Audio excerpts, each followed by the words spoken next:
अस्सलाम वालेकुम नादरीन, आप यूट्यूब चैनल देख रहे हैं। मैं इमरान खान हूँ। नादरीन, एक तो सबसे पहले आप सबका शुक्रिया अदा करना है। हमने एक बड़ी कामयाब टेलीथॉन की, लगभग 5 घंटे से ज़ायद वो जारी रही और उसमें पाकिस्तानियों ने दिल खोल कर इमदाद की है। जो पाकिस्तानी इस वक्त फ्लड्स के अंदर मुतासर हैं, जो सैलाब मुतासरीन हैं उनके लिए। और आप आने वाले दिनों में देखेंगे इंशाअल्लाह कि ये इमदाद किस तरीके से पहुंचाई जाएगी सैलाब मुतासरीन के लिए। अभी ये सिलसिला जारी है और साथ साथ ये चीज़ें हम आपके साथ शेयर करते रहेंगे। अब एक बड़ी कैंपेन जो है वो हम इंशाअल्लाह करेंगे सैलाब मुतासरीन के लिए, क्योंकि जितनी ज़्यादा मदद करें उतनी कम है। हालात बहुत ख़राब हैं पाकिस्तान में, सैलाब बढ़ता चला जा रहा है। जो सूरत हाल मैं आपके साथ अभी शेयर करता हूँ, हमारी ये जिम्मेदारी भी है बहैसियत कौम और बहैसियत पाकिस्तानी के, जो पाकिस्तानी इस वक्त मुश्किल का शिकार हैं। जब हुकूमत काम नहीं कर पा रही और उनकी तवज्जो भी नहीं है उस तरफ, और वो टिकटॉक बनाने में और इस तरह की चीज़ों में मशगूल है, तो यहाँ पे पाकिस्तानियों की रिस्पॉन्सिबिलिटी ज़रूर है कि वो अपने हमवतनों का हाथ थामे मुसीबत की इस घड़ी में। एक हमारा बरतानिया के शहर लंदन में एक प्रोग्राम है। जुम्मे वाले दिन शाम को हम 5 बजे से लेकर 9 बजे तक सब लोग इकट्ठे होंगे फंड रेजिंग के लिए। और ये रॉयल नवाब रेस्टोरेंट है बरतानिया में, लंदन में, जहाँ पे ये प्रोग्राम होगा। इसकी तफसीलात हम शेयर कर देंगे जल्दी। अब ज़रा आ जाएँ फ्लड्स की तरफ। मुल्तान में नादरीन रात के सूरत हाल बहुत ख़राब थी। इंतज़ामिया ने यह फैसला किया कि शेर शाह जो बंद है उसको तोड़ दिया जाएगा, और उसकी वजह यह है कि मुल्तान का जो कंटोनमेंट का इलाका है, कैंट का, उसको बचाना और दीगर कुछ इलाके हैं उनको बचाने के लिए और एयरपोर्ट को बचाने के लिए ज़रूरी था कि जो शहर को या इन एरियाज़ को महफूज रखने के लिए जो बंद है शेर शाह का बंद, उसमें शगाफ डाला जाए। और फिर उसका बाद में ऐलान किए गए, जगह जगह पे ऐलानात हो रहे थे कि लोग महफूज मकामात पे मुंतकिल हो जाएं, फौरी तौर पे इनखला करें और ये जो एरिया है ये खाली कर दें और यहाँ से महफूज जगह पे चले जाएं। महफूज जगह कौन सी है? देखिए, ये तो इंतज़ामिया ने करना होता है ना। इससे पहले वो पहले से बंदोबस्त करती है महफूज मकामात का और शहरियों को बता देती है वक्त से पहले कि आप अपना कीमती सामान जो है उससे महफूज कर लें, और फिर अपनी हर चीज़ को लॉक करने के बाद आप महफूज मकामात पर मुंतकिल हो जाएँ।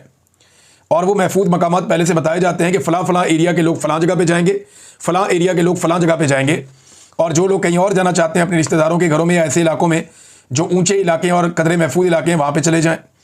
लेकिन यहाँ पे ऐसी कोई मनसूबाबंदी नहीं है। ऐसा लगता है हुकूमत बिल्कुल नाबल्द है, या इन लोगों ने कभी हुकूमत की नहीं। मुस्लिम लीग नून के हर दौर में तकरीबन पाकिस्तान में सैलाब आया है, और इतने सैलाब आए हैं कि इनको अब तजुर्बा होना चाहिए, इनको पता होना चाहिए कि जब सैलाब आए तो क्या किया जाता है। लेकिन ऐसा लगता है जैसे कोई बच्चों की हुकूमत है और उन्हें बिल्कुल आइडिया नहीं है कि सैलाब जैसी सूरत हाल में किस तरीके से शहरियों को महफूज बनाना है। बस सिर्फ ऐलान कर देते हैं कि निकल जाओ, महफूज जगह पे चले जाओ। अब शहरी जिस जगह पे जा रहे हैं हो सकता है वो ज़्यादा गैर महफूज हो या वहाँ पे ज़्यादा बड़ा सैलाब आ जाए। जो बातें हमें उस टेलीथॉन में बताई हैं पाकिस्तानियों ने, जो लोग फ्लड एरिया से होकर आए या जो वहाँ पर मौजूद हैं, वो इंतहाई अफसोसनाक और गंभीर है। जंग का इलाका शोरकोट है, उधर बहुत बुरी सूरत हाल है। पीर महल के इलाके में, मुल्तान के मुज़ाफ़ात में बहुत बड़ी तबाही आई है। आमों के जो बड़े बड़े बागात हैं वो तबाह हो गए हैं। अलीपुर में करोड़ों की गंदम जो सरकारी गोदाम पे मौजूद थी वो तबाह हो गई है। लगातार तबाही हो रही है। 18 लाख एकड़ ज़मीन पर फसलें अब तक तबाह हो चुकी हैं, जो अदाद शुमार बताए जा रहे हैं। पाकिस्तान में बहुत बड़ी तबाही आई है और भारत में भी बहुत बड़ी तबाही आई। भारत में जिन इलाकों में सैलाब आया ना, इन इलाकों में भारत का 80% चावल पैदा होता है, और पाकिस्तान में जिन इलाकों में सैलाब आया, इन इलाकों में पाकिस्तान का लगभग 90% जो बासमती चावल है वो पैदा होता है। तो बासमती चावल की बहुत ज़्यादा प्राइस बढ़ने की तवक्को है और इंटरनेशनली इसको एक्सपोर्ट भी किया जाता है। तो अब जो चावल की फसल आ रही है, देखें ना, 1 महीना रह गया था। अभी ये सितंबर के आखिर में चावलों की कटाई का सीज़न था और ये फसल किसानों ने हासिल कर दी थी। सारी मेहनत का उनको फल मिलना था, लेकिन बदकिस्मती से इस सैलाब के बाद किसान अपनी इस फसल से महरूम हो गए हैं। सारी फसल डूबकर तबाह हो गई है। हालात बहुत ख़राब हैं।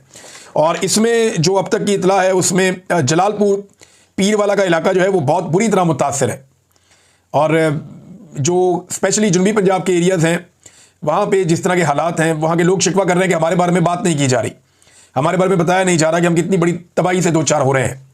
जो फलाई तंजीमें काम कर रही हैं, जो हमारे साथ कोऑर्डिनेशन में राब्ते में हैं, वो उन सब ने अपने मेन जो दफातर हैं या जो मेन लोग उनके काम करने वाले हैं, उन सबको फौरी तौर पर जनूबी पंजाब में रिपोर्ट करने का कहा है कि फौरी तौर पर वहाँ जाएँ और जाकर संभालें वहाँ के लोगों को और उनकी हिफाजत करें, उनको रेस्क्यू करें, उनको रिलीफ का काम करें, उनके खाने पीने का बंदोबस्त करें, क्योंकि वहाँ बहुत बड़ी तबाही आई है। इसके अलावा हुकूमत पाकिस्तान ने एक फ़ैसला किया नाज़रीन इस वक्त। अब ये फ़ैसला हुकूमत ने किया या उन्हें करना पड़ गया, ये फ़ैसला किया कि सैलाब से मुतासरा इलाकों की बहाली के लिए इमदाद ना लेने का फ़ैसला किया है हुकूमत ने। यानी वफाकी हुकूमत ने फ़ैसला किया कि सैलाब से मुतासरा इलाकों की तामीर नौ के लिए और उनकी बहाली के लिए बैरूनी इमदाद ना लेने का फ़ैसला कर लिया। और अब वो कह रहे हैं जी हम देख रहे हैं कि हमारे कितने नुकसानात हुए हैं और इसका अंदाज़ा किया जा रहा है, अपने वसाइल से हम तामीर नौ करेंगे और इसके लिए बैरूनी इमदाद नहीं ली जाएगी। देखिए, ये आपने कहानी सुनी होगी जिसमें एक लुमड़ी थी। लुमड़ी को अंगूर का एक गुच्छा नजर आता है, बड़ा मीठा, और दिखने में ऐसा लगता है कि पका हुआ है, बहुत अच्छा है। तो लोमड़ी एक छलांग मारती है उसे पकड़ने के लिए, वो नहीं पकड़ा जाता, फिर मारती है, फिर नहीं पकड़ा जाता। लोमड़ी काफ़ी देर कोशिश करती है उस गुच्छे को तोड़ ले, किसी तरह उसमें से कुछ अंगूर खा ले। जब वो गुच्छा नहीं तोड़ पाती, उसे नहीं खा पाती, तो फिर वो वहाँ से चल देती है और जाते हुए वो गुच्छे को मुड़ कर देखती है और कहती है कि अंगूर खट्टे हैं, ये मुझे नहीं मिले ना तो खट्टे ही हैं, ज़हन बना लिया उसने। तो पाकिस्तान को अब इस बात का आइडिया है कि बैरूनी इमदाद बहुत मुश्किल है इस मरतबा। रीज़न ये है कि 2022 के सैलाब में जब काफ़ी तबाही आई तो पाकिस्तान ने 11 अरब डॉलर्स प्लज हुए थे पाकिस्तान के। ये वादा किया गया था मुमालिक की जानिब से कि 11 अरब डॉलर्स पाकिस्तान को दिए जाएंगे, लेकिन उसके लिए पाकिस्तान को मंसूबे देने थे, उसके लिए पाकिस्तान को बताना था कि ये चीज़ें हम बना रहे हैं और ये बन रही हैं, इसके लिए आप पैसे जारी करें। पाकिस्तान की हुकूमत नालायक, नकम्मी, नकट्टू, टके का काम उन्होंने नहीं किया। हुकूमत की और एस्टेब्लिशमेंट की सारी तवज्जो सैलाब मुतासरीन की बजाय पाकिस्तान तरीके इंसाफ को ठोकने पर थी, 2024 का इलेक्शन चोरी करने पर थी, इमरान खान को जेल में डालने पर थी। लिहाजा सैलाब मुतासरीन को सारे भूल गए और वो प्रोजेक्ट भी सारे भूल गए। अब ये किस मुंह से जाके लोगों से इमदाद मांगे? तो इमदाद मांग तो सकते हैं लेकिन मिलनी नहीं है, तो फिर अंगूर खट्टे हैं, लिहाजा इमदाद लेने की बजाय खुद ही बनाएंगे। खुद कैसे बनाएंगे? ऐसे इकबाल अपने मुंह से कह रहे हैं कि पाकिस्तान 30 साल पीछे चला गया है और ये एक बहाना है। अब ये सारा मलबा सैलाब के ऊपर डाल देंगे, हर मरतबा ये अपने किए कराए का मलबा किसी और के ऊपर डाल के साइड पे हो जाते हैं। पहले नाज़रीन इमरान खान साहब का स्टेटमेंट सुन लें जो उन्होंने जेल में कल अपनी बहन से मुलाकात के वक्त दिया। इंपॉर्टेंट है उनका पैगाम आप तक पहुंचाना, क्योंकि यही एक पैगाम पहुंचाने की सज़ा अलीमा खान भी काट रही हैं, उनकी फैमिली भी काट रही है, हम जो जर्नलिस्ट हैं हम लोग भी काट रहे हैं, जो लोग इमरान खान साहब का पैगाम अभी तक पहुंचा देते हैं, वरना पाकिस्तान का मीडिया तो ना ही दिखाता है ना सुनाता है। इमरान खान साहब कहते हैं कि मैं ला इलाहा इल्लल्लाह का मानने वाला हूँ। ये कलमा इंसान को हर किस्म के खौफ और गुलामी से आज़ादी देता है। मेरी ज़िंदगी अल्लाह के हाथ में है, आसिम मुनीर के हाथ में नहीं है। हमारा ईमान ही हमारी हकीकी आज़ादी का ज़ामिन है, क्योंकि ये कलमा इंसान को खौफ की जंजीरें तोड़ने की कुव्वत फराहम करता है। मुझे तोड़ने की कोशिश में मुझे मुसलसल कैद तन्हाई में रखा जा रहा है। 1 साल से मेरे ज़ाती डॉक्टर को मुआयने की इजाज़त नहीं दी गई। कई हफ्ते तक अखबारात और टीवी बंद कर दिए जाते हैं। फैमिली मेम्बरान और वकला तक को मिलने से रोका जाता है। 1.5 साल से सियासी रफ़क़ात से मुलाकात नहीं होने दी गई। आसिम मुनीर के लिए मेरा पैगाम है कि मुझ पर दबाव बढ़ाने के लिए चाहे मेरे ख़ानदान में से जिस मर्ज़ी को कैद में डाल दो, मैं ना झुकूँगा, ना इस जुल्म को कबूल करूँगा। मैं अपनी हकीकी आज़ादी की जद्दोजहद हर हाल में जारी रखूँगा। आसिम मुनीर अफ़गानिस्तान की मौजूदा हुकूमत की मुखालिफ लॉबी को खुश करने की कोशिश में कम अकली का मुज़ाहरा करते हुए हमारे दौर में खित्ते में कायम होने वाले अमन को तबाह कर रहा है। जहां हमारे बेहतरीन ताल्लुकात होने चाहिए वहां जानबूझकर हालात ख़राब किए जा रहे हैं। मेरा दिल इस पर भी बहुत रंजीदा है कि हमने कई दहाइयों की मेहमान नवाजी के बावजूद मौजूदा दौर में अपने अफ़गान भाइयों को धक्के देकर मुल्क से बाहर निकाला है। हालांकि वहाँ ज़लज़ला भी आया है और हमें उनकी मदद करनी चाहिए। अली अमीन को खुसूसी हिदायत करता हूँ कि अफ़गानिस्तान जाएँ और उनके साथ जाकर बैठें और बामी मसाइल और अमन व अमान के हवाले से बात करें, ताकि हालात को मज़ीद बिगाड़ से बचाया जा सके। जाली वफाकी हुकूमत को इस बात का जवाब देना चाहिए, मरियम नवाज जापान और थाईलैंड जा सकती है तो खैबर पख्तूनख्वा का वज़ीर आला अपने सूबे में अमन के लिए अफगानिस्तान क्यों नहीं जा सकता? खैबर पख्तूनख्वा में अपने ही लोगों के खिलाफ मिलिट्री ऑपरेशन, ड्रोन हमलों और इलाकों से बेदखली करने का अमल दरअसल तहरीक इंसाफ की अवामी मैंडेट से बनने वाली हुकूमत को गैर मकबूल करने के लिए किया जा रहा है। अली अमीन गंडापुर को इस ऑपरेशन के खिलाफ भरपूर मुज़ाहमत करनी चाहिए। सूबे की आवाम पहले ही सैलाब से तबाह हाल है, अगर वहाँ ड्रोन हमले और ऑपरेशन ना रुका तो ये बहुत बड़ी ज़्यादती होगी। हमारे कितने पुलिस एहलकार भी जामे शहादत नोश कर चुके हैं। ये ऑपरेशन जब तक बंद नहीं होगा लोगों की मुश्किलात में मज़ीद इजाफा होता रहेगा और दहशतगर्दी मज़ीद बढ़ेगी। इस वक्त पूरा मुल्क सैलाब में डूबा हुआ है। पंजाब और खैबर पख्तूनख्वा के सैलाब की वजह से लोगों का बहुत नुकसान हुआ है। पूरी कौम को यकजा होकर इस सूरत हाल का मुकाबला करना होगा। मैं अगर जेल से बाहर होता तो ज़रूर फंड रेजिंग और टेलीथॉन करता, मगर अब अपनी कौम से कहता हूँ कि वो बढ़ चढ़ कर और दिल खोर कर रिलीफ के कामों और सैलाब की इमदाद में हिस्सा ले।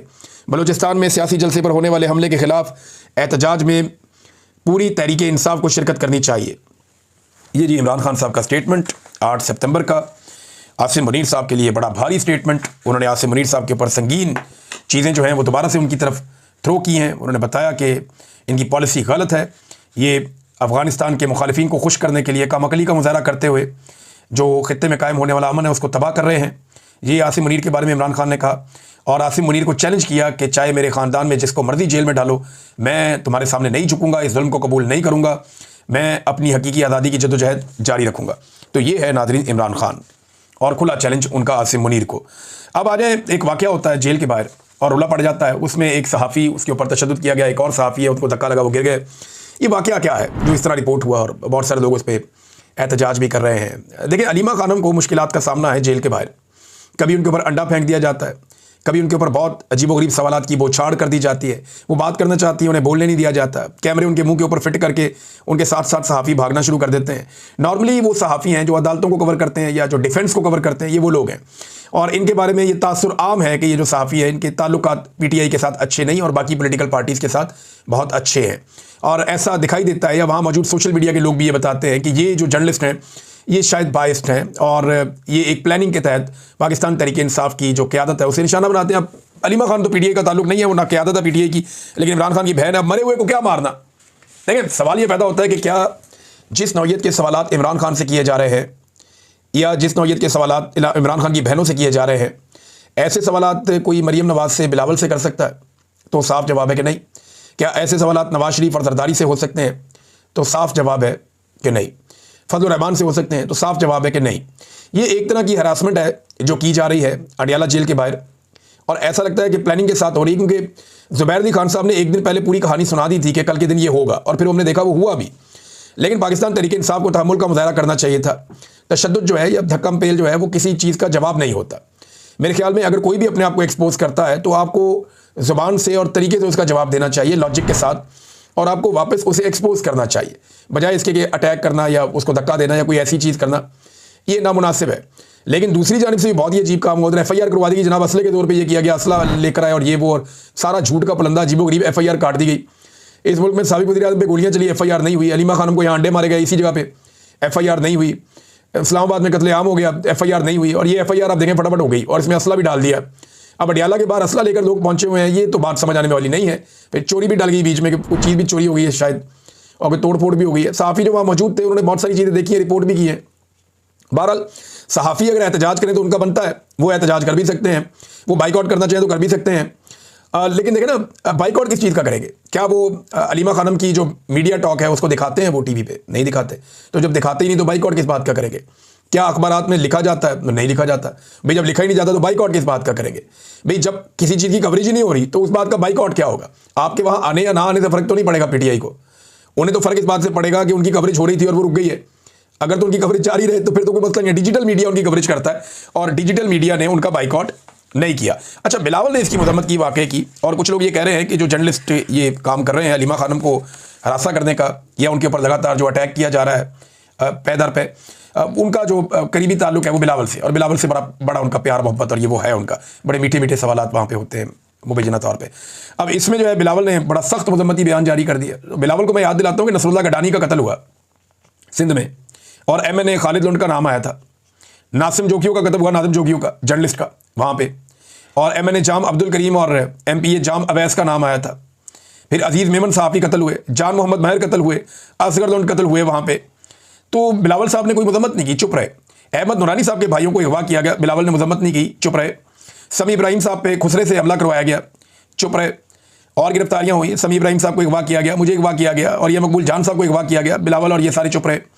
अरशद शरीफ साहब का कत्ल हो गया, इन्होंने कोई इस तरह की बात नहीं की। असद तूर और बुतीउल्लाह जान को और साकिब बशीर साहब को गिरफ्तार किया गया। सदीक जान साहब के साथ क्या कुछ किया गया, बेशुमार सहाफ़ियों की नौकरियां खाली गई, इनमें से किसी वाक़े के ऊपर किसी किस्म की मजम्मत नहीं हुई। इसहाक डार साहब के बंदों ने सहाफ़ियों को फेंटियाँ लगा दी, धमकियाँ सरेआम सहाफ़ियों को पंजाब की इंफॉर्मेशन मिनिस्टर लगाती हैं।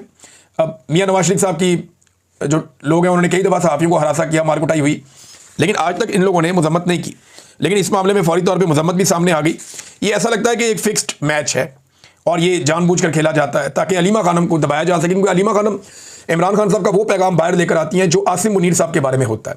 जनरल आसिम मुनीर के बारे में अगर कोई बात करता है जेल के बाहर आकर तो वो सिर्फ अलीमा खानम है। वो इमरान खान से मिलती हैं, जो इमरान खान जनरल आसिम मुनीर के बारे में कहते हैं वो बाहर आकर अलीमा खानम बता देती हैं। तो इसलिए ऐसा लगता है कि अलीमा खानम को टारगेट किया है। उनके बेटे को भी गिरफ्तार कर दिए, कभी उनके घर के ऊपर अटैक कर दिया, कभी उनके ऊपर अंडा फेंक दिया, कभी उनसे सवालात ऐसे हुए। यानी अभी यहाँ पे जर्नलिस्ट जो है वो बता रहे थे कि जिस किस्म की बातें पूछी गई इमरान खान साहब से और अलीमा खानम से, तो वो बड़ी बदतमीजी वाली बातें हैं।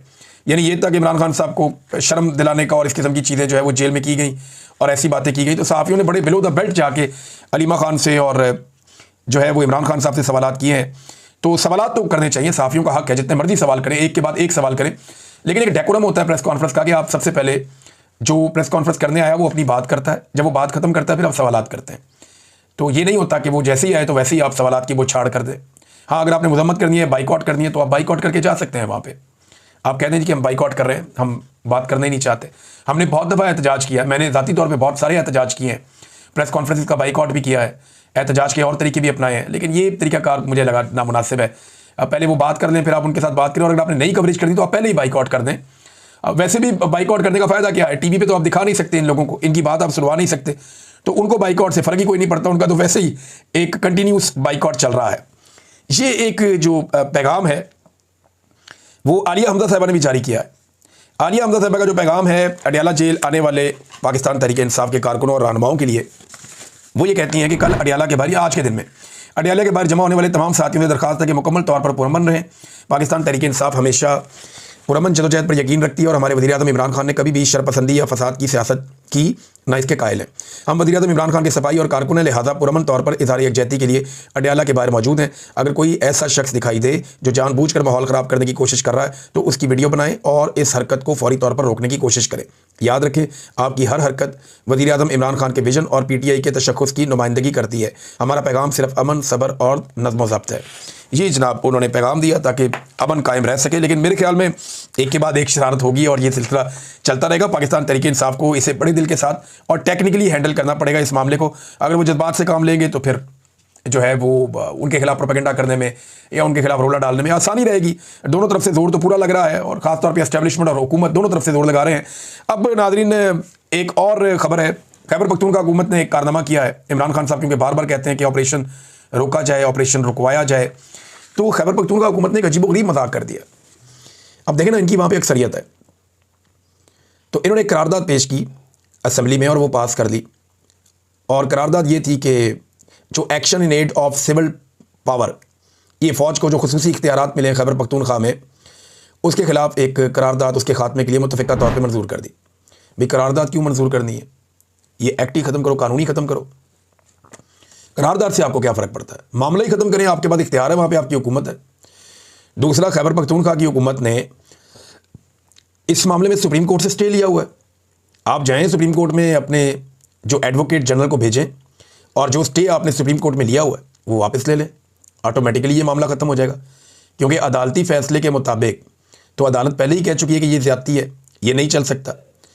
तो जो फ़ौज के खुसूसी इख्तियारात हैं खैबर पख्तूनख्वा में, उसके खिलाफ करारदाद पेश करने की ज़रूरत नहीं है।